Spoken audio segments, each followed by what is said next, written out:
Hello, and welcome to my home and home studio. My name is Declan Sheehy-Moss. I'm a musician, composer, and producer, born and raised in Brooklyn, New York.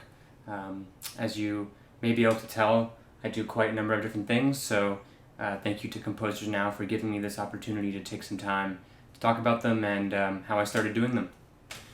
My first real exposure to composition was in high school, at LaGuardia High School, where I auditioned and got accepted into the class of New Music, or the New Music Ensemble, which has been a class there for, at this point, 25 years, probably more than that.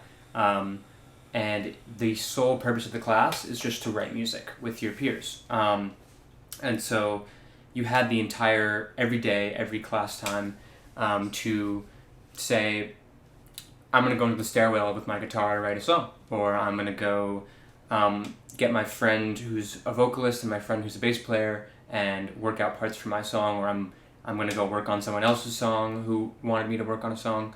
So you just spend all day collaborating with your friends and writing music. There was no songwriting or theory classes. Those were other classes. You took a theory class, But in this case, you're just write music. There's no direction. There's no sit down in front of your teacher and I'm going to teach you how, verse, chord. No, you come in the class, you're with your 30 other students, and you just write music. You have the whole semester. And there are classes when kids are showcasing their songs, or there's auditions for the showcase that you'd often have sort of a little mini showcase for in the class for the professor, Robert Apostle, to get a good idea of what was going on. And so this class was super, super transformative for me in terms of finding my compositional voice, the bravery to compose something and then play it for other people, show it to other people, and then finally to have that hunger to really go out there and want to get it into the showcase, want to get it shown, want it to be good. We were also able to purchase an iwi in the class of New Music. It was purchased because we had some extra budget money, and a member of the class said, let's buy an iwi. I had never heard of one. Most of the class had never heard of one, but once it came in the mail, it was such a important compositional tool for me and musical tool for me still to this day. Obviously I still have one, but back then it was sort of the first electric instrument, non-acoustic instrument that was similar to a saxophone, where my skills certainly weren't one-to-one, but it was easy for me to connect to it and eventually adapt to it than say maybe a synth or another electric instrument at that time. And so the next step I'm going to play for you here is it's one of my first songs written in the class of New Music, called Sugarcane, and this is a performance at the Spring Showcase, and you'll see I'm playing it on iwi.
in my 2 years at NEC, I also began producing my own music pretty heavily. And this was just in my own dorm room by myself. There was no class at NEC for that at the time, but I had a lot of friends from high school who were pursuing sort of a degree in something like that, audio related. And Berkeley was right down the street, of course, that Berkeley College, that a lot of people went there for studio production or some sort of audio engineering profession. So it was something that was really important to me, especially at a school that was so musically forward in a way, compositionally. It was so striking to me that they did not have any sort of audio engineering or production or just a sort of digital audio tech class in any way. It seems like a pretty important thing to have, so it was me trying to get that through the internet, my peers, and just get better on my own. So I would record my friends' audition tapes for small fees or for lunch or whatever, just because I wanted to get better at it, and it was fun. It's fun to me to get a bunch of mics together and try miking up a room in a band and with limited materials. So this was something that really freed me up, being able to produce on my own, and it became something that was combined with a video element. I began to want to share these songs I was producing, and in a age that's so dominated by the internet and video, it was really important to me to have a video element to the work I was putting out. So I would often just take my phone, and I have a little stabilizer gimbal that I would use to with a couple of friends, shoot makeshift videos in Boston, and then edit them later in cracked or pirated Adobe products like After Effects and Premiere. So it was sort of a combination of all those things that really spurred this period where I was just making these small little videos, as well as full music videos for my songs. And I'll show a couple of clips now of the stuff I was posting on Instagram and my music videos.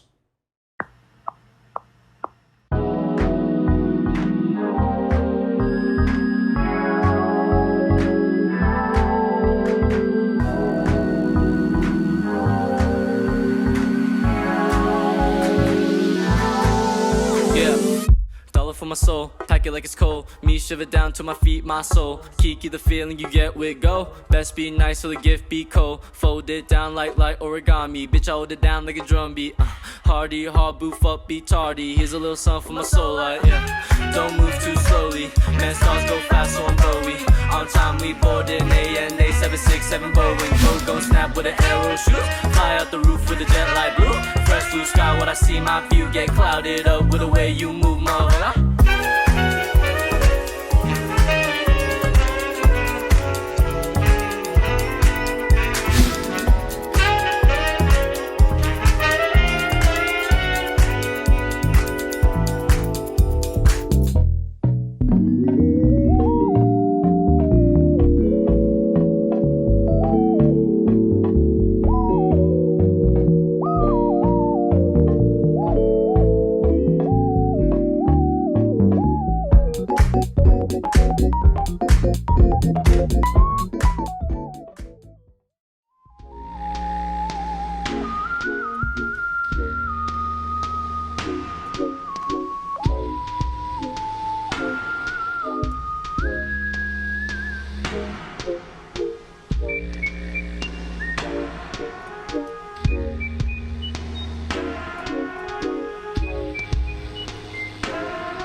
my side right now. Just this one time, I just want. It's coming, I feel it. It's coming, I feel it. It's coming, I feel it. It's coming, I feel it. It's coming, I feel it. It's coming, I feel it. I feel it, I feel it.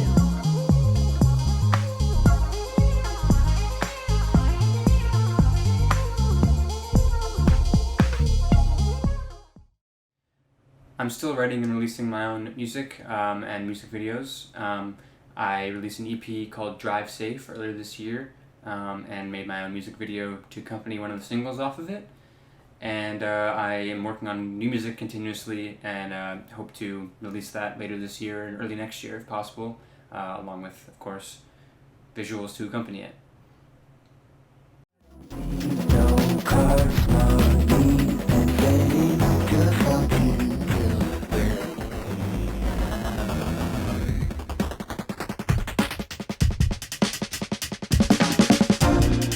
Strange boy saying, gotta check into the hood.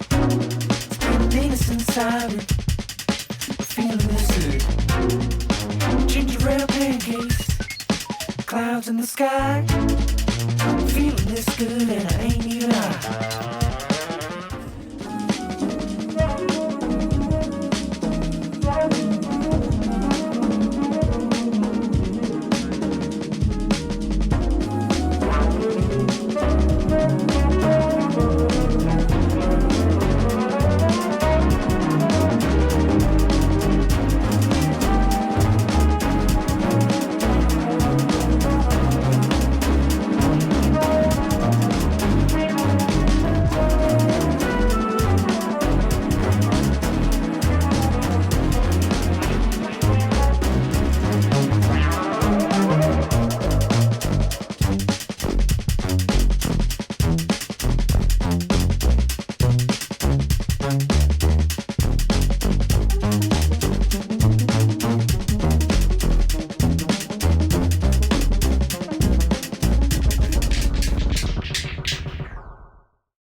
So right at the end of my sophomore year, the COVID-19 pandemic struck, so that brought everything to a halt. I took one semester off and then I transferred to SUNY Purchase for studio production.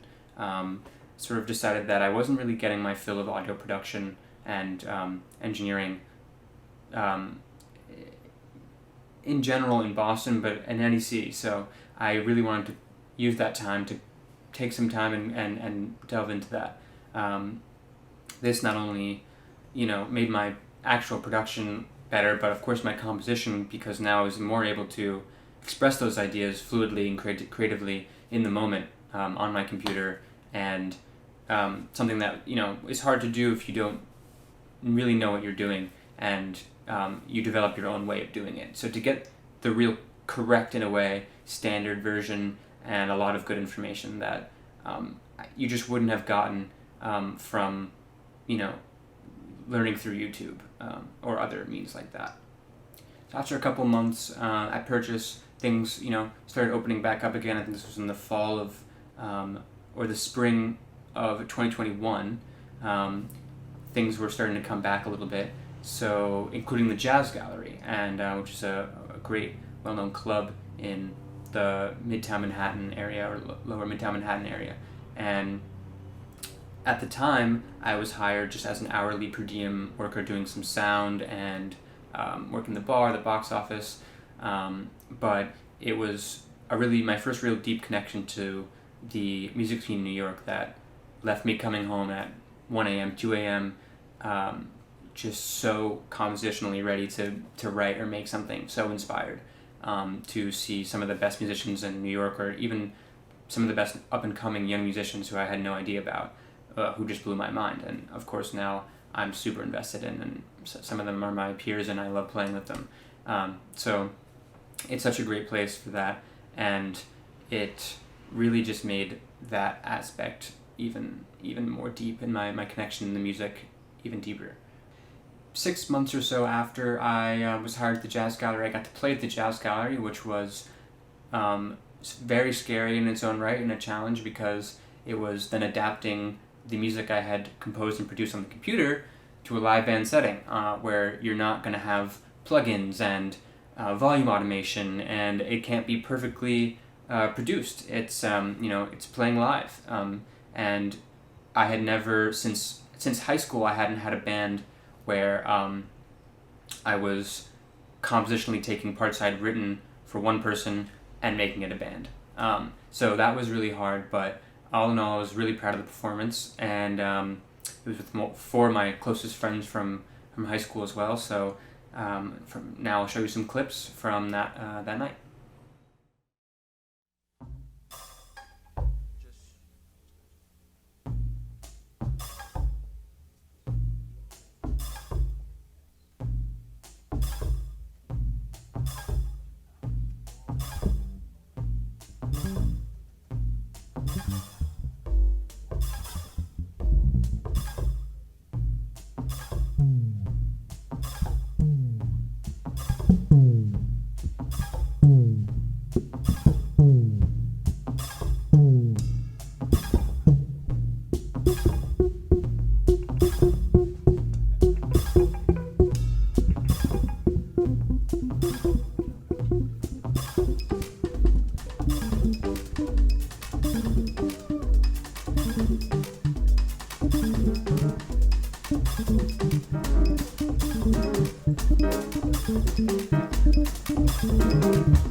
So backtracking a little bit, I just want to tell you a little bit about my quartet, More Better. We started back in high school, and we were just trying to, get some gigs at bars and whatnot. But as we all attended NEC and all got further into our musical lives, we the quartet stays together and began to evolve. We each uniquely sort of brought our own style to it, and you can hear that in the compositions and the music. When it's not one person's band writing all the music and everyone's writing the music, it has a sort of a clearer, wholer voice in a way. And so we had a weekly set at Wally's Jazz Club where we could, experiment and develop our music even further, which was really, really important. In 2021, we started a GoFundMe, and we raised over $1,800 to record our first record, which was amazing. We went upstate to my family's little cottage in upstate New York and turned the entire thing into a makeshift live room recording studio. We hired our two great engineering recording friends, Theo Rogers and Joey Belito, and they brought a 16-channel board, 15 mics. We brought the drum set, the bass, a bunch of soundproofing, and we I'll show pictures. But we made the record in 3 days, and we weren't able to get it together for release for a while. So our release show was at the Jazz Gallery a year later in July. So at this point our sound had sort of evolved a little bit, because it had been a year. So we had a choice, and we decided to not try to alter our sound to be previously like what the album sounded like, and instead to showcase maybe what we were trying to do going forward in the future and where we were headed. And so I think that show was really, really great for that reason. We were able to use these electronic effects and guitar pedals that we had started introducing into our sound already, in a great stage like the Jazz Gallery, of course, where we sold it out and we had a great show. So I'll show you some clips from that show now.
We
ended up releasing the second set from that performance at the Jazz Gallery as our second album and first live album just this past June 2023, which was great to have, as it really showed our progression from the first album to the second album in that year. And so our third album hopefully on the way to be recorded this fall, winter, so keep an eye out for that. In late 2021, I was also incredibly fortunate to become Henry Threadgill's assistant. And right off the bat, I was emailing legendary musicians and scheduling rehearsals and contacting executives for commissions and thrust into that world of the next musical step. And I was fortunate enough to be involved in his projects One and the Other One, which premiered at Roulette in May of 2022. Was triggering some audio and did some behind the scenes stuff like wrote the whole run of show script, scheduled rehearsals, and other audio bits and bobs that were just really special for me to be a part of in any way. And needless to say, he's inspired me through his music and into my music, writing for More Better. And I think you'll see that on the next More Better record for sure. There's just a lot of influence there, as always. In the past 2 years, he has been a huge part of my influence and in general, More Better's influence. Just a couple of months ago, in July of this year, I went on a 3-week research trip across Europe with my tenor saxophone, my cassette recorder, camcorder, Zoom recorder, a camera, a film camera, and a couple of pedals, guitar pedals. I traveled through Croatia, the Netherlands, and Germany, and I recorded free semi-improvisational excerpts in conjunction with melodies and pieces I had written previously to the trip. I ended up taking over 10 hours of footage, 2 cassettes worth of audio, 4 rolls of film, and multiple improvisations along with voice memos, photos, and more. And I tend to use multiple audio and video editing softwares to manipulate that audio and video content into smaller works of a series. Ideally, the videos would be projected in some sort of space along with the audio playing aloud around it. Finally, I want to say a big thank you again to Composers Now for giving me the space and platform, and thank you all for tuning in. I'm going to finish this off with a couple minutes of the video and audio from the trip I just described, and see you soon.